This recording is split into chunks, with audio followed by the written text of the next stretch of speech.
Dr. Cash, o nosso encontro quase que diário aqui no meu canal do YouTube, sempre com muita informação de qualidade, um grande time de profissionais para trazer com credibilidade informação para a sua noite. Eu tenho o privilégio de receber aqui nesta noite doutora Stephanie Canavarros, ela que é fonoaudióloga, profissional experiente, vem se destacando aí com seu trabalho com crianças, adolescentes. Muito bem-vinda, é um privilégio recebê-la aqui. Eu que agradeço, estou imensamente feliz. É um privilégio estar aqui. Nós agradecemos. E eu quero parabenizá-la você por todo o movimento que você vem fazendo para valorização aí na saúde do nosso estado, no Mato Grosso. Isso é muito importante. Com certeza, eu acho que esse é o foco, né? Trazer a valorização de profissionais como você, que não mede esforços para buscar qualificação, para buscar desenvolvimento, que representam de fato os avanços da saúde do nosso estado. Doutora Stephanie, conta um pouquinho da sua trajetória. A gente estava conversando aqui nos bastidores. Ela é rondonopolitense, né? Isso mesmo. Mas disse que só foi lá nascer. Conta um pouquinho da sua trajetória para nós. Isso mesmo. Eu nasci em Rondonópolis, lá na Santa Casa. Sim. Mas eu fui criada aqui no interior, né? No interior de Mato Grosso, em um distrito que se chama Cangas, próximo a Poconé, não tão longe aqui da capital. Sim. Por volta de 9 para 10 anos, eu vim embora para Cuiabá. E aí que tudo começa, né? A questão aí da parte escolar. E eu iniciei aí a minha jornada de trabalho muito nova. Aos 14 anos de idade, sendo menor aprendiz. E quando eu penso em linha do tempo, né, sobre fonoaudiologia, é sempre um prazer falar de algo que eu amo muito, que é a fono. Eu falo assim, gente, lá atrás eu pensava que a área da saúde não era para mim. Porque como eu iniciei aí dentro da área administrativa financeira, Sim, eu já tinha muito enraizado que eu ia seguir isso. Ou ia fazer ciências contábeis ou administração. Não estava nos seus planos Não fazer estava assim. nos meus planos, não era assim uma possibilidade. E veio que eu terminei o ensino médio e eu fui para contabilidade, né? Me inscrevi aí em ciências contábeis. Só que não fechava o quebra-cabeça. Tinha algo aqui que não estava me dando prazer em estar ali, né? Fazendo o curso. E ainda assim, continuei até os 2 anos. Ao final do segundo ano, né? Lá fazendo ciências contábeis, eu decidi realmente trancar a faculdade. Falei, não é. Não é para mim. E aí veio a oportunidade de fazer radiologia por conta da nota do Enem. Eu me inscrevi no SISU e passei. E finalizando também radiologia, eu falei assim, gente, o que está acontecendo? Eu também não me descobri aqui na radiologia. Finalizei o curso e quando eu estava lá naquela parte burocrática de dar entrada aí na carteirinha, no registro, né, para de fato atuar como radiologista, em paralelo a isso eu tinha assistido a um programa de televisão que falava de saúde e falava sobre fonoaudiologia. E aquilo ali ficou guardado aqui no meu coração por um bom tempo. E quando eu finalizei o curso de radiologia, eu falei, não, é fono que eu quero. E eu já tinha certeza disso. Eu comecei a pesquisar mais sobre. E no estado de Mato Grosso, a única faculdade que ofertava o curso era a Univag. E aí tudo começa, né? Eu ingressei no curso de fonoaudiologia. No primeiro semestre, eu já tinha certeza que era isso que eu queria, porque a fonoaudiologia ela é muito ampla. Ela te dá possibilidades enormes, assim, pensando no desenvolvimento do bebê, até no desenvolvimento ali do idoso. Então, é um prazer falar da fono. Eu sou A muito fono feliz. é uma área muito, muito ampla, muito dinâmica. Muito. Eu tinha um pouquinho de resistência com a fonoaudiologia, porque eu sempre falei muito acelerado, né? E de um tempo para cá eu comecei trabalhando na comunicação. Ao trabalhar na comunicação, eu acabo me policiando para falar um pouco mais devagar, mais pausado, para que as pessoas possam me entender. É como se fosse um treinamento. O meu esforço é muito maior para falar aqui do que no meu dia a dia. No meu dia a dia eu quero que as pessoas quase que adivinhem o que eu falo. E eu comecei a fazer o acompanhamento com a Valéria, que ela é uma fono que cuida dessa parte de palestra, de entonação de voz, de treino para quando tem às vezes uma apresentação muito extensa. E foi um divisor de águas, tem sido. A ela tem saúde agregado. vocal muda Como a muito, né? gente não dá valor a algo tão importante que é a área de vocês. Total, É uma área maravilhosa, tenho total. profunda admiração. E obrigada. E assim, por ser comunicadora como você, você sente cansaço, né? Fala o tempo todo, muito Sim. acelerado. Aí vem a questão da respiração também, a fluência, a Até a entonação, a postura, por conta postura. do diafragma, a posição do diafragma, Exatamente. são muitas coisinhas que a gente só, sem um acompanhamento profissional, não conseguimos Não fazer. consegue. A qualidade de vida é outra. Com certeza, com certeza. E me fala uma coisa, a gente sabe que no decorrer da nossa atividade, atuação Uhum. profissional, são inúmeros os desafios, né? Você deve ter tido muitos na sua carreira até Muitos. chegar onde está. Quais foram os principais desafios e conquistas? Não são só desafios, tem conquistas também, que Sim. você teve na sua carreira até nesse momento, até agora. Eu posso pensar em duas coisas, assim, que é muito importante pensando em desafio. O primeiro é a questão, quando a gente decide empreender, abrir o nosso próprio negócio, nosso próprio consultório, espaço, a gente precisa ter clientes, pacientes, e para isso a gente precisa ter o nosso nome, né, Com consolidado, certeza, ter com certeza. indicações aí. Então, isso é um desafio muito grande, porque demanda muito estudo, demanda uma entrega de resultados, mas também tem o desafio das expectativas da família. Então, pensando, por exemplo, em uma criança que vem, né? Os pais chegam com aquela expectativa: olha, meu filho está com 2 anos de idade e ainda não está falando nada. Sim.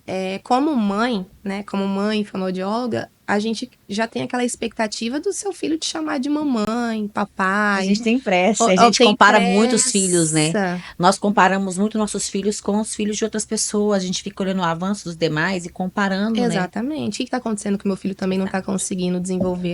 Então, essa expectativa da família também. Então, acolher essa família de fato é um desafio, porque cada família é única, cada criança ela é única dentro das suas dificuldades, limitações e habilidades também. Não são todas as crianças que, mesmo não falando, não têm habilidades, muito pelo contrário, né?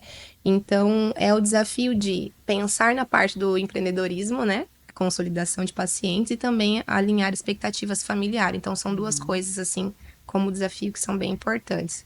Pensar.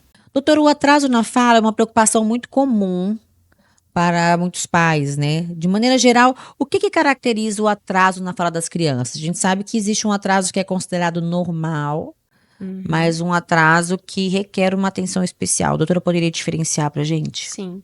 Quando a gente pensa em atraso, o atraso nada mais é que é um sintoma de que algo não está sendo, não está correto aí dentro do desenvolvimento. Então, vamos pensar lá nos bebês, né? Então, o bebê com 6 meses, ele já apresenta balbucios, que nada mais é um treino motor, que Uhum. quando ele estiver com 12 meses, ele vai começar a produzir pequenas palavras. Então, conforme vai passando, cada mês que essa criança vai atingindo, são habilidades diferentes que ela vem conquistando. Então, se com 6 ela balbucia, por volta dos 10 meses, ela já começa a fazer um contato compartilhado, né? Um Então, contato balbuciar visual. já é uma forma de Já, comunicação. com certeza. O choro, Ai, né? que A primeira bonitinho. forma de comunicação é o choro. Aham. E a criança, o bebê, ele vai entendendo isso, é muito legal, porque ele vai entendendo que da forma com que ele tá chorando, ele tá ganhando. Ganhando Sim. atenção, o mamar que ele precisa, né, como forma de alimento. Então, ele vai entendendo que todas as vezes que eu choro, a minha mãe responde e eu tenho atenção. Então, é uma comunicação. Uhum. Então, conforme essa criança, esse bebê, né, ele vai ganhando aí mais idade, mais meses de vida, automaticamente novas habilidades vão acontecendo. Então, a partir do momento que lá com 6 meses eu já tenho uma habilidade muito importante, que é o balbucio, e isso não está ocorrendo, é como se fosse a construção de uma casa. Eu sempre falo para a família: se eu tenho uma dificuldade aqui embaixo, como é que eu vou subir essa casa e colocar o telhado? Que a fala é a cereja do bolo. Então, se eu tenho uma dificuldade aqui embaixo, no balbucio, no contato visual, que é o contato compartilhado, é ele sorrir quando a família chega, né? O reconhecimento dos sons, da voz do pai e da mãe. Como é que Uhum. ele vai conseguir fazer as primeiras palavras se o que ele precisava anteriormente, as habilidades que antecedem, não está acontecendo? Olha Então, só. isso né, já é um sinal aí, E um quando sintoma de preocupar? atraso. Até qual idade eu consigo reverter? É um problema do fonoaudiólogo. E até qual idade pode ser uma outra patologia? Aí o que que acontece? Se esse bebê, conforme ele vai crescendo, essas habilidades não vão acontecendo, né? Então, chegou por volta dos 12 meses, não aconteceu as primeiras palavras. 1 ano e 6, que é um marco muito importante, que são outras habilidades acontecendo, um repertório de palavras maiores, e isso Uhum. não aconteceu, então é um sinal de alerta gigante para que a família procure, porque daí a gente já não está falando mais de um atraso de fala simples, né? Vamos se dizer assim, Não. pensando em influência do ambiente, porque tem muitas crianças que acabam tendo uma dificuldade de fala e de linguagem, justamente porque a família não dá oportunidade, é uma família mais silenciosa, não dá oportunidade para que essas crianças elas explorem o ambiente. Mas tudo isso a gente consegue identificar ali dentro da avaliação.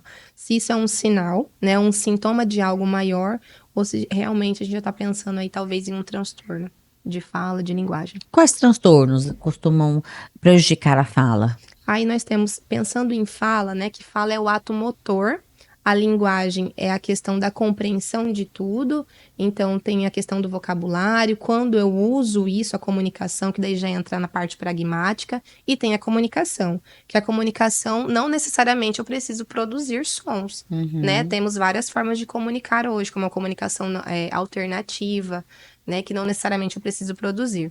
Então, o que acaba acontecendo? Dentro da fala, nós temos os transtornos motores de fala, como o atraso motor de fala, apraxia de fala na infância, a disartria infantil.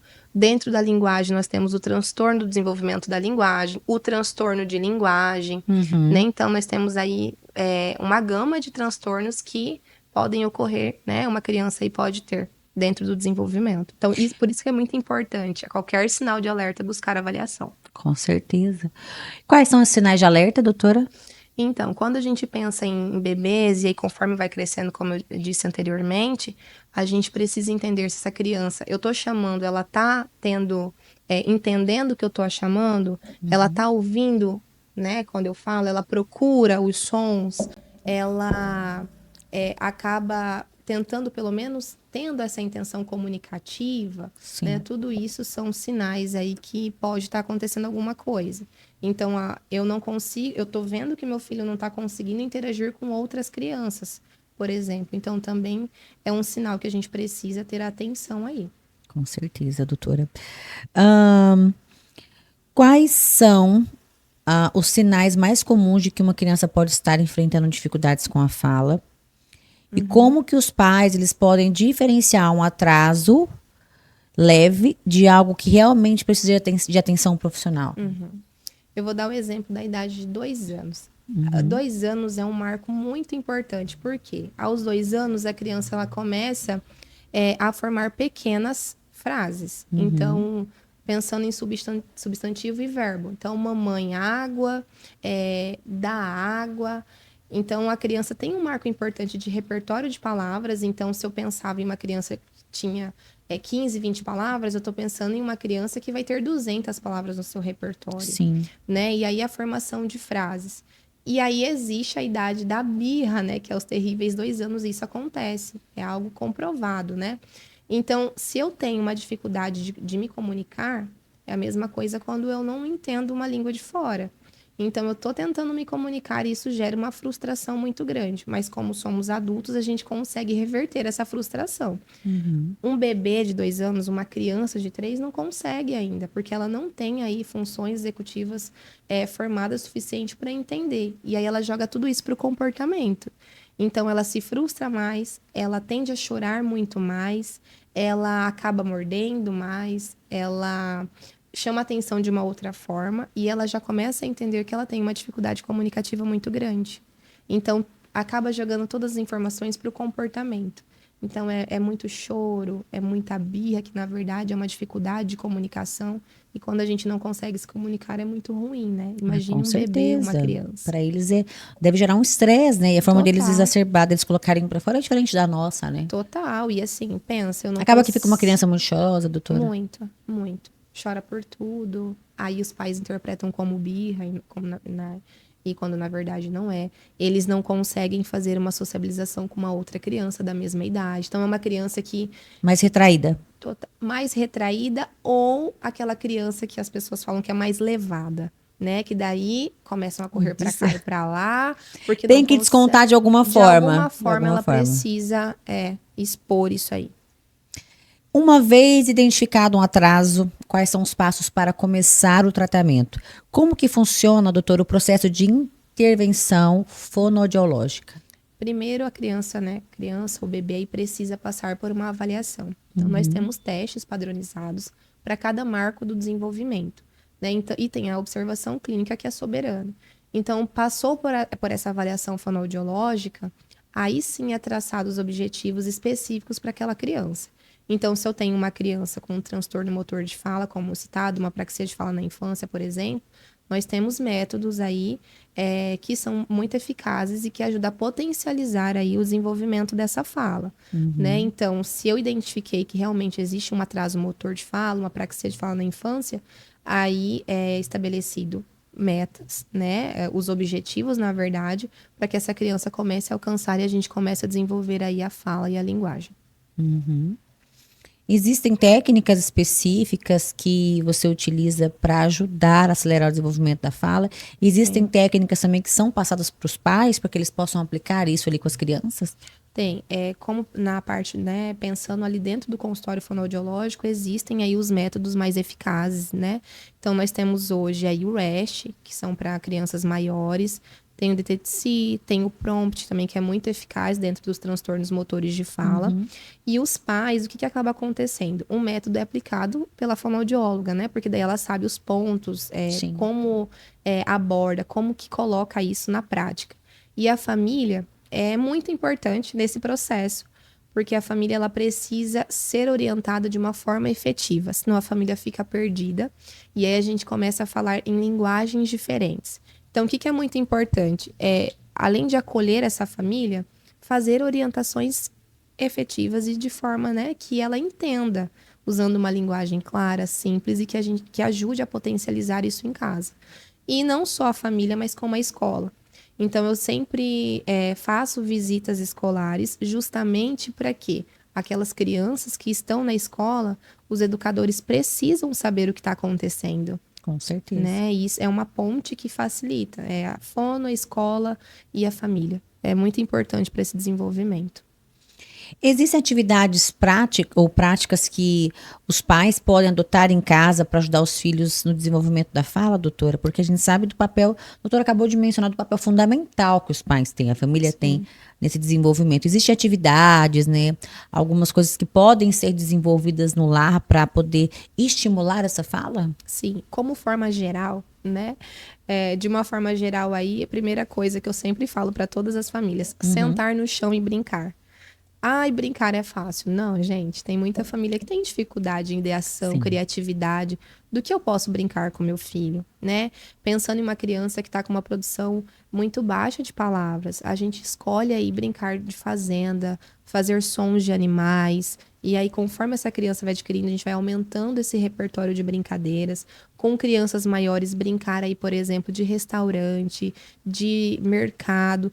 Tudo que a família tem o costume de fazer, inseri-la, né, para que ela possa ficar sempre ali próximo e entender também que ela consegue, né? Então, assim, mas quando a Quanto gente... deixar ela à vontade, Com mostrar, tirar esses tabus que ela é certeza. diferente, né, doutora? Exatamente. E assim, pensando que cada criança ela vai ter orientações individualizadas para ela, mas de uma maneira geral, o brincar é muito importante. Vai favorecer o desenvolvimento de fala, de linguagem, do processo cognitivo, de acesso semântico. Doutora, muito bom receber você aqui, muito esclarecedora, muito clara para nos alertar, para compartilhar o seu conhecimento com quem está nos acompanhando nessa noite. Para encerrar, com chave de ouro, aquele pai, aquela mãe que está nos acompanhando, né? Que tenha um filho, né? Que se enquadre em alguns desses pontos que foram levantados aqui. Qual recado, doutora, deixaria para tranquilizar esses pais, olhando para aquela câmera ali? Aquela? Aham. Bom, primeiro que se você está observando que seu filho tem alguma dificuldade pensando em fala e linguagem, o ideal é buscar ajuda o quanto antes. A gente tem a intervenção precoce e ela funciona. Então, quanto mais cedo eu coloco essa criança para estímulos, mais cedo a gente tem prognósticos bons e resultados excelentes. Então, dar qualidade de vida, desenvolvimento de linguagem é fundamental para que essa criança tenha um desenvolvimento pleno aí. Com certeza. Você é feliz fazendo Ai, fonoaudiologia, sou sendo muito. fonoaudióloga? É Muito. realizada? Totalmente. Muitas vidinhas Ai, transformadas? é tão bom poder acompanhar o desenvolvimento de cada criança Eu que passa por imagino, ali. eu Cada imagino. bebê, Eu cada imagino. criança. O seu trabalho ele se complementa com muitas outras especialidades, né? Eu acredito que Sim, você deve ter bastantes parceiros da área da pediatria, né? sim, sim. Dessas áreas que psicologia, né? Que associam aí a sua atividade multidisciplinar à sua, até porque a fonoaudiologia é uma área, como eu disse no início da entrevista, é uma área que eu admiro muito. É, e traz muitas descobertas, muitos mistérios para da fonoaudiologia. Só depois que É a gente passa a fazer o verdade. acompanhamento e conhecer melhor, é que a gente dá importância, a gente consegue entender o tanto que é ampla a área de vocês de atuação. Super. E a equipe multidisciplinar ela é essencial para esse processo, né? Então, normalmente a criança que tem uma dificuldade aí de fala e de linguagem não vem sozinho, né? Só dificuldade de fala e linguagem. Tem uma questão Sim, sensorial, sim, tem questões aí pensando na parte psicológica quando eles são maiores, porque a partir do momento que eu entendo a minha dificuldade, eu deixo de fazer muitas coisas, né? Como brincar com meu amigo, como fazer alguma atividade aí em conjunto na escola, e isso acaba prejudicando a parte social também. Então, com ter uma certeza. equipe alinhada ali é muito importante para esse desenvolvimento. Para quem queira acompanhar o seu trabalho nas redes sociais, doutora Stephanie Canavarros, qual o seu Isso. Instagram? Fono Stephanie Canavarros. Você atende onde hoje aqui em Cuiabá? Eu atendo no Jardim das Américas. Clínica? O meu consultório fica dentro do espaço Estímulos, que está aí para inauguração. Que bênção, que Deus abençoe essa nova fase. Amém.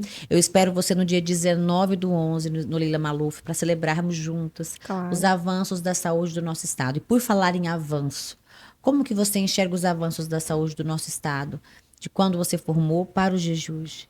Nossa, tá sempre em ascensão. E isso é muito importante, né? Tecnologias, a gente vê cada vez mais profissionais mais qualificados, buscando melhoria, né? Então, antes era muito mais difícil ter acesso não só a informações, mas na parte da saúde, hoje a gente já consegue aí ter uma maior facilidade. E a Que bênção. fonoaudiologia está Em caminhando junto. ascensão. Que Deus te abençoe. Amém. Espero você dia 19. Claro, Parabéns será um pela sua prazer. dedicação, por ser essa profissional que tem feito a diferença, que tem se dedicado, trazendo qualificações para cá e que tem contribuído diretamente para os avanços. Obrigada, Obrigada tá? pelo carinho. Vocês que nos acompanharam em mais uma transmissão, eu falo sempre que a informação não para por aqui, ela só começa aqui.